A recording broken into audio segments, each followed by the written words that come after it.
സാന്ത്വനം സീരിയലിന്റെ ഇന്ന് നടക്കാനിരിക്കുന്ന 13ാമത്തെ എപ്പിസോഡിലേക്കാണ് പോകുന്നത്.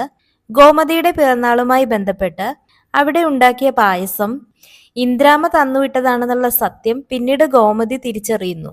ധർമ്മൻ അത് സമ്മതിക്കുന്ന സമയത്ത് ഗോമതി വളരെ സന്തോഷത്തോടു കൂടി കരയുന്നതാണ് പിന്നീട് കാണിക്കുന്നത്. എന്നാൽ അതിനുശേഷം ഗോമതി വളരെ സന്തോഷത്തോടു കൂടി തന്നെ ധർമ്മനോട് പറയുന്നുണ്ട്, എന്റെ പിറന്നാൾ വക പ്രസാദം ആങ്ങളമാർ കഴിച്ചെന്ന്. അതോടൊപ്പം തന്നെ തന്റെ പിറന്നാളിന് ഇന്ദ്രാമ ഉണ്ടാക്കിയ പായസം ബാലേട്ടൻ ഉൾപ്പെടെ എല്ലാവരും കഴിച്ചു എന്ന സന്തോഷത്തിലാണ് ഗൗമതി ഇപ്പോൾ നിൽക്കുന്നത്. അതുപോലെ എല്ലാവരെയും ഒന്നിച്ചിരുത്തി ഭക്ഷണം കൊടുക്കാൻ ഇനി എന്നാണ് പറ്റുക എന്ന് ഗോമതി പറഞ്ഞ് സങ്കടപ്പെടുന്നുണ്ട്. അതേസമയം അച്യുതനും ആനന്ദനും അങ്കിതയുടെ കല്യാണത്തെക്കുറിച്ച് സംസാരിക്കുകയായിരുന്നു. ബാലൻ വന്ന് ഗൗമതിയെ തട്ടിക്കൊണ്ടുപോയി. ഇനി അങ്ങനെ മറ്റൊരു ഗോമതി ഇവിടെ ഉണ്ടാകരുതെന്ന് അങ്കിതയുടെ മുഖത്ത് നോക്കി അച്യുതൻ പറയുന്നു. അതേസമയം അങ്കിത പറയുന്നുണ്ട്, ഞാനിപ്പോ പഠിക്കുവല്ലേ, എനിക്കിപ്പോ കല്യാണമൊന്നും വേണ്ട എന്ന്. അപ്പോ അച്യുതൻ പറയുന്നുണ്ട്, പഠിച്ച് ജോലിക്ക് പോയി കുടുംബം നോക്കേണ്ട അവസ്ഥയൊന്നും നമുക്കില്ല എന്ന്. കല്യാണം കഴിക്കാനുള്ള പഠിപ്പൊക്കെ ആയി, അത് മതി മോളെ എന്ന് പറയുന്നു. ഇത് കേട്ട് വിഷമിച്ച് അങ്കിത ഇന്ദ്രാമയോട് ചോദിക്കുന്നുണ്ട്, അമ്മേ എനിക്കിപ്പോ കല്യാണപ്രായമായോ എന്ന്. അപ്പൊ ഇന്ദ്രാമ പറയുന്നുണ്ട്, എന്റെ പ്രായം വെച്ച് നോക്കുകയാണെങ്കിൽ നിനക്കിപ്പോ ഒരു 5 വയസ്സ് കൂടുതലാണെന്ന്. നിന്റെ ഈ പ്രായത്തിൽ എനിക്ക് 2 മക്കളായി എന്നും ഇന്ദ്രാമ പറയുന്നു. അങ്ങനെ അവരെല്ലാരും ചേർന്ന് അങ്കിതയുടെ വിവാഹം പ്ലാൻ ചെയ്യുന്നു. അതേസമയം അവർ സംസാരിച്ചുകൊണ്ടിരിക്കുമ്പോൾ അറിയാതെ അമ്മയുണ്ടാക്കിയ പായസം കൂടി വിളമ്പേണ്ടതായിരുന്നു എന്ന് പറയുന്നു. ഇത് കേട്ട് അച്യുതനും ആനന്ദനും ഞെട്ടുന്നു. ഇവിടെ എപ്പോഴാണ് പായസം വെച്ചതെന്ന് ചോദിക്കുന്നു.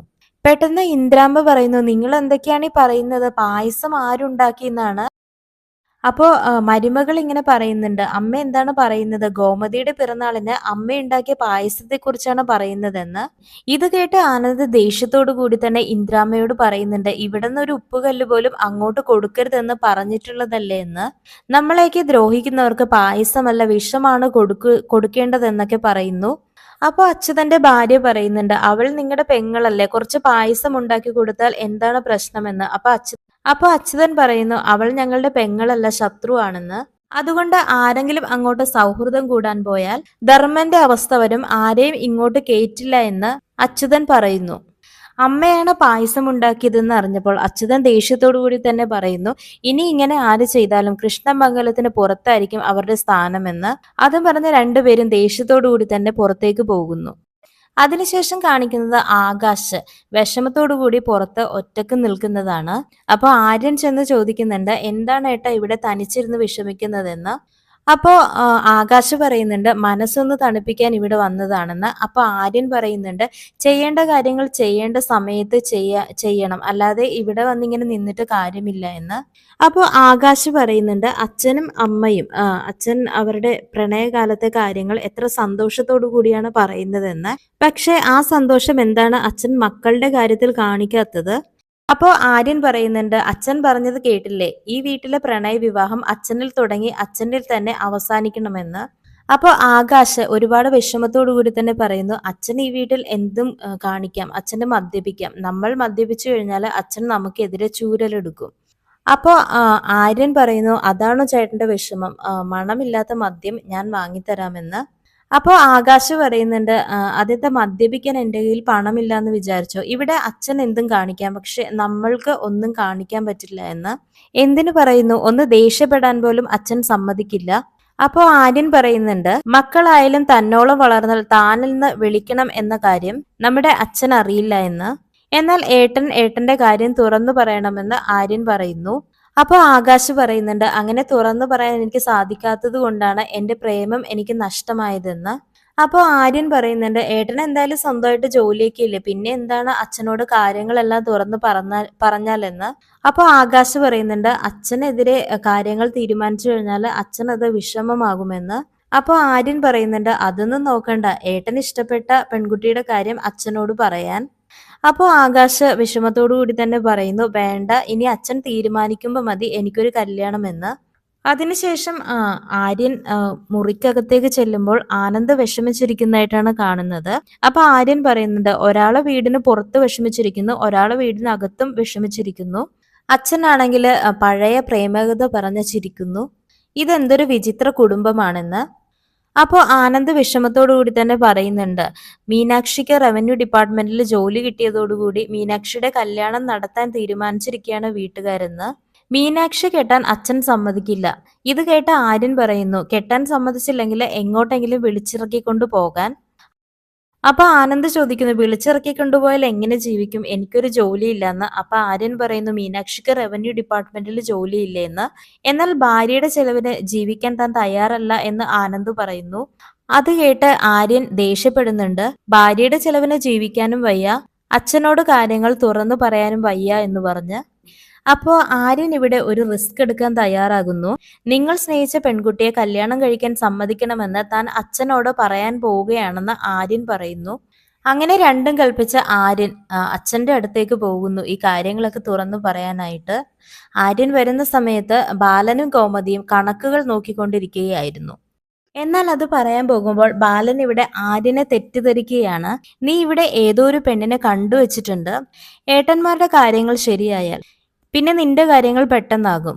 അങ്ങനെയാണ് ബാലൻ വിചാരിച്ചിരിക്കുന്നത്. എന്നിട്ട് ബാലൻ ഗോമതിയോട് പറയുന്നു, എന്റെ 5 മക്കളിൽ 4 പേരും എന്റെ ഇഷ്ടത്തിനനുസരിച്ച് ജീവിക്കുന്നവരാണ്. പക്ഷെ ഇവൻ എന്റെ വാക്കിന് ഒരു വിലയും കൽപ്പിക്കുന്നില്ല എന്ന് ആര്യനെ ചൂണ്ടി ബാലൻ പറയുന്നു. ഇവന്റെ മാത്രം വഴിക്ക് പോകാമെന്നാണ് ഇവൻ വിചാരിച്ചിരിക്കുന്നത്. പക്ഷെ അതൊന്നും നടക്കില്ല. ദേവമംഗലത്തെ ഒറ്റ വാക്കേയുള്ളൂ, അത് ബാലന്റെ വാക്കാണ്. അത് കേട്ട് ഗോമതി പറയുന്നു, അതെല്ലാവർക്കും അറിയാമല്ലോ ബാലേട്ട എന്ന്. അത് പറഞ്ഞ ആര്യനെയും ആനന്ദിനെയും അവിടെ നിന്ന് പറഞ്ഞയക്കുന്നു. അതിനുശേഷം ബാലൻ പറയുന്നുണ്ട്, പ്രേമവിവാഹം കൊണ്ടുള്ള ഒരുപാട് പ്രശ്നങ്ങൾ എനിക്കറിയാം. എന്തെങ്കിലും കാര്യം വന്നാൽ ബന്ധുക്കൾ ആരും കൂടെ ഉണ്ടാകില്ല. അതുകൊണ്ട് തന്നെ നിങ്ങൾക്ക് ഞങ്ങൾ വിവാഹം ആലോചിച്ചു തരും. ഒരുപാട് ബന്ധുക്കളുള്ള ആലോചനകളായിരിക്കും കൊണ്ടുവന്ന് തരുന്നത്. അത് കേട്ട് ആര്യനും ആനന്ദും അവിടെ നിന്നും പോകുന്നു. അതിനുശേഷം ആകാശും ആനന്ദും ആര്യനും ധർമ്മനും കൂടെ ഈ കാര്യം സംസാരിച്ചിരിക്കുന്നതായിട്ടാണ് കാണിക്കുന്നത്. എല്ലാവർക്കും അച്ഛനോട് ഈ കാര്യങ്ങൾ പറയാൻ പേടിയാണ്. അതിനുശേഷം ആര്യൻ അടുക്കളയിലേക്ക് പോകുന്നു. ഗോമതി പച്ചക്കറി അരിഞ്ഞുകൊണ്ടിരിക്കുകയായിരുന്നു. ആര്യന്റെ വരവ് കണ്ടപ്പോൾ ഗോമതി പറയുന്നു, എന്തോ കാര്യം കാണാനാണ് നീ ഇപ്പോൾ അടുത്തു വന്നിരിക്കുന്നതെന്ന്. അപ്പൊ ആര്യൻ പറയുന്നു, എന്റെ സുഹൃത്തിന്റെ ചേട്ടന്റെ കല്യാണമാണെന്ന്. അപ്പൊ ഗോമതി പറയുന്നു, അതിനവന് 23 വയസ്സേ ആയിട്ടുള്ളല്ലോ എന്ന്. അപ്പൊ ആര്യൻ പറയുന്നുണ്ട്, നാട്ടിലെ 25 വയസ്സിന് മുമ്പ് പലരുടെയും കല്യാണങ്ങൾ നടക്കുന്നുണ്ട്. അപ്പൊ ഗോമതി ചോദിക്കുന്നു, എന്താണ് ഇതൊക്കെ പറയുന്നത്, നിനക്കിപ്പോ കല്യാണം കഴിക്കണോ എന്ന്. അപ്പൊ ആര്യൻ പറയുന്നു, ഞാൻ എന്റെ കാര്യമല്ല പറഞ്ഞത്, നമുക്ക് ചേട്ടന്മാരുടെ കല്യാണം കഴിപ്പിക്കണ്ടേ, ചേട്ടന് 27 വയസ്സായില്ലേ എന്ന്. അപ്പൊ ഗോമതി പറയുന്നുണ്ട്, അതെ, ഈ വർഷം വിവാഹം നടന്നില്ല എങ്കിൽ പിന്നെ 31 വയസ്സാകുമെന്നാണ് ജാതകത്തിൽ കൊടുത്തിരിക്കുന്നതെന്ന്. ഞാൻ ഈ കാര്യം ബാലേട്ടനോട് പറയാമെന്ന് ഗോമതി പറയുന്നുണ്ട്. അപ്പൊ ആര്യൻ പറയുന്നു, അച്ഛന് ഈ ലോകത്തുള്ള എല്ലാ കാര്യങ്ങളും അറിയാം, പക്ഷെ സ്വന്തം മക്കൾ പ്രായമായെന്നും അവരുടെ കല്യാണം നടത്തണം എന്നുള്ള കാര്യങ്ങളും അറിയില്ല എന്ന്.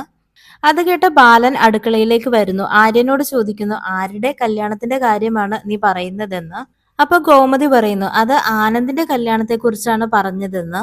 അപ്പൊ ബാലൻ ദേഷ്യത്തോടു കൂടി തന്നെ ചോദിക്കുന്നു, ഇവൻ എന്താണ് ബ്രോക്കർ ആണോ എന്ന്. അപ്പൊ ആര്യൻ പറയുന്നു, ചേട്ടന്റെ പ്രായമുള്ള പലരുടെയും കല്യാണം കഴിഞ്ഞെന്ന്. അപ്പോ ബാലൻ ദേഷ്യത്തോടു കൂടി തന്നെ പറയുന്നുണ്ട്, നിന്റെ ചേട്ടന്റെ കല്യാണപ്രായം കഴിഞ്ഞുവെങ്കിൽ ഇനി നീ കല്യാണം കഴിക്കാൻ, ബാക്കിയുള്ളവരുടെ കാര്യങ്ങൾ ഞാൻ നോക്കിക്കോളാമെന്നും ബാലൻ പറയുന്നുണ്ട്. അപ്പൊ ഗോമതി പറയുന്നുണ്ട്, എന്തിനാണ് ആര്യനോട് ഇങ്ങനെയൊക്കെ സംസാരിക്കുന്നതെന്ന്. അപ്പൊ ബാലൻ പറയുന്നു, ആനന്ദിന്റെ കല്യാണ കാര്യമൊക്കെ ഞാൻ നോക്കിക്കോളാമെന്ന്. എന്നാൽ ഇതൊന്നും അറിയാതെ, ബാലൻ അടുക്കളയിൽ ഉണ്ടെന്നറിയാതെ നമ്മുടെ ധർമ്മൻ കയറി വരുന്നതായിട്ടാണ് കാണിക്കുന്നത്. ധർമ്മൻ ഇന്ദ്രാമ പായസം കൊടുത്തുവിട്ട് പാത്രം അന്വേഷിച്ചാണ് വരുന്നത്. ആ പാത്രം എടുത്ത് തിരിഞ്ഞു നടക്കുമ്പോൾ ബാലൻ ആ പാത്രത്തിൽ പിടിച്ച് വലിക്കുന്നുണ്ട്. അമ്മ കൊണ്ടുവന്ന പായസം എന്നൊക്കെ ധർമ്മൻ പറയുന്നത് ബാലൻ കേൾക്കുന്നുണ്ട്. അപ്പോൾ ബാലൻ ദേഷ്യത്തോടു കൂടി തന്നെ ചോദിക്കുന്നു, ഏതാണ് ഈ തൂക്കുപാത്രം എന്ന്. ധർമ്മന്റെ കയ്യിൽ നിന്നും പാത്രം തട്ടിപ്പറിച്ച് ബാലൻ വാങ്ങുന്നു. അതിനുശേഷം ഗോമതിയോട് പറയുന്നു, ഇത് ആരുടെ പാത്രമാണ്, ഇങ്ങനൊരു പാത്രം നമുക്കില്ലല്ലോ എന്ന്. അപ്പോൾ പേടിച്ചു വിറച്ചുകൊണ്ട് ഗോമതി പറയുന്നു, ഇത് കൃഷ്ണമംഗലത്തെ പാത്രമാണെന്ന്. അപ്പൊ ബാലൻ ദേഷ്യത്തോടു കൂടി ചോദിക്കുന്നുണ്ട്, ഈ ഒരു പാത്രം എങ്ങനെ ഇവിടെ വന്നു എന്ന്. അപ്പൊ ഗോമതി പറയുന്നു, ഇത് അമ്മ ഇന്നലെ പായസം കൊടുത്തു വിട്ടതാണെന്ന്. അപ്പൊ ധർമ്മൻ പറയുന്നുണ്ട്, ഇത് അമ്മ നിർബന്ധിച്ച് തന്നപ്പോ ഞാൻ അറിയാതെ വാങ്ങിപ്പോയതാണെന്ന്. ഇത് കേട്ട ബാലൻ ദേഷ്യത്തോടു കൂടി തന്നെ ധർമ്മന്റെ മുഖത്തടിക്കുന്നുണ്ട്. ബാലൻ പറയുന്നു, എന്നെ വീണ്ടും വീണ്ടും അവർക്ക് മുന്നിൽ നാണം കെടുത്താനാണ് നോക്കുന്നതെന്ന്. എന്നിട്ട് ആ പാത്രം ബാലൻ വലിച്ചെറിയുന്നു. ബാലൻ പറയുന്നു, ഇവിടെ നിങ്ങൾക്ക് എന്താവശ്യമുണ്ടെങ്കിലും ഞാൻ വാങ്ങിത്തരില്ലേ, പിന്നെ എന്തിനാണ് കൃഷ്ണമംഗലത്തെ ഇറക്കാൻ പോകുന്നതെന്ന്. അപ്പൊ ഗോമതി പറയുന്നു അത് അമ്മ കൊടുത്തു വിട്ടതാണെന്ന്. അപ്പൊ ബാലൻ ദേഷ്യത്തോടു കൂടി തന്നെ പറയുന്നു ഈ അമ്മ തന്നെയല്ലേ മക്കളെ നമുക്കെതിരെ വിടുന്നതെന്ന്.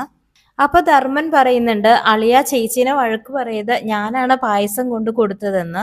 അപ്പൊ ബാലൻ പറയുന്നു നിനക്ക് നാണമില്ലേ, ഇവിടെ ഒന്നും കഴിക്കാനില്ലാത്തതുപോലെ അപ്പുറത്ത് പോയിട്ട് പായസം എടുത്തുകൊണ്ട് വന്നിരിക്കുന്നു എന്ന്. അങ്ങനെ ബാലൻ ഇതിന്റെ പേര് പറഞ്ഞ് അവിടെ വലിയ പ്രശ്നങ്ങൾ ഉണ്ടാക്കുന്നു. അപ്പൊ ആര്യൻ ദേഷ്യത്തോടു കൂടി തന്നെ എല്ലാരോടും കൂടി പറയുന്നു ഒരമ്മ തന്റെ മകൾക്ക് സ്നേഹത്തോടു കൂടി പിറന്നാളിന് പായസം ഉണ്ടാക്കി കൊടുത്തത് ഇത്ര വലിയ കാര്യമാക്കേണ്ട ആവശ്യമുണ്ടോ എന്ന്.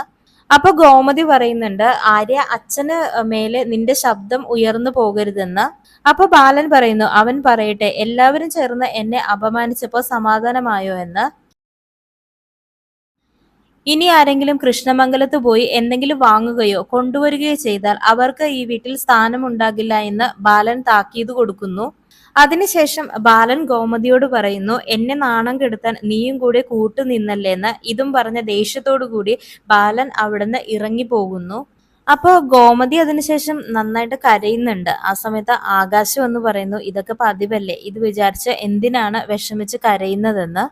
ഇത് കണ്ട ദേഷ്യത്തോടു കൂടി ധർമ്മൻ പറയുന്നുണ്ട് ചേച്ചി മക്കളെ വിളിച്ച് എന്റെ കൂടി വരാൻ. ഇങ്ങനെ ദയവില്ലാത്ത ഒരു മനുഷ്യന്റെ കൂടെ എങ്ങനെയാണ് താമസിക്കുന്നതെന്ന്. ഞാൻ നിങ്ങൾക്ക് അധ്വാനിച്ച് ചെലവിന് തരാമെന്ന് ധർമ്മൻ പറയുന്നു. ഈ ഹിറ്റ്ലറിന്റെ കൂടെ കഴിയുന്നതിലും ഭേദം അതാണെന്നൊക്കെ ധർമ്മൻ പറയുന്നുണ്ട്. അപ്പൊ ഗോമതി പറയുന്നുണ്ട് അമ്മ സ്നേഹത്തോടെ കൊണ്ട് തന്നതാണെങ്കിലും ബാലേട്ടൻ അറിയാതെ വാങ്ങിച്ചത് ശരിയായില്ല എന്ന്. അത് പറഞ്ഞ ഗോമതി കരഞ്ഞുകൊണ്ട് തന്നെ അകത്തേക്ക് പോകുന്നു. എന്നാൽ കടയിലെത്തുന്ന ബാലൻ തനിച്ചിരിക്കുന്ന സമയത്ത് ഉണ്ടായ സംഭവങ്ങളെ കുറിച്ചെല്ലാം ആലോചിക്കുന്നു. അപ്പോൾ കടയിൽ സഹായത്തിന് നിന്ന ആള് ബാലനോട് ചോദിക്കുന്നുണ്ട് വന്ന സമയം മുതൽ താൻ നോക്കുകയാണ്, എന്താണ് മനസ്സിനൊരു വിഷമമെന്ന്. അപ്പോൾ ബാലൻ പറയുന്നുണ്ട് മക്കള് വളർന്നു വലുതായെങ്കിലും അത് ഒന്നും തനിക്ക് തിരിച്ചറിയാനാകുന്നില്ല എന്ന്. താൻ ഇപ്പോഴും അവരെ കുട്ടികളെ പോലെയാണ് കാണുന്നത് എന്ന യാഥാർത്ഥ്യം ഇപ്പോ ബാലൻ മനസ്സിലാക്കി കഴിഞ്ഞു.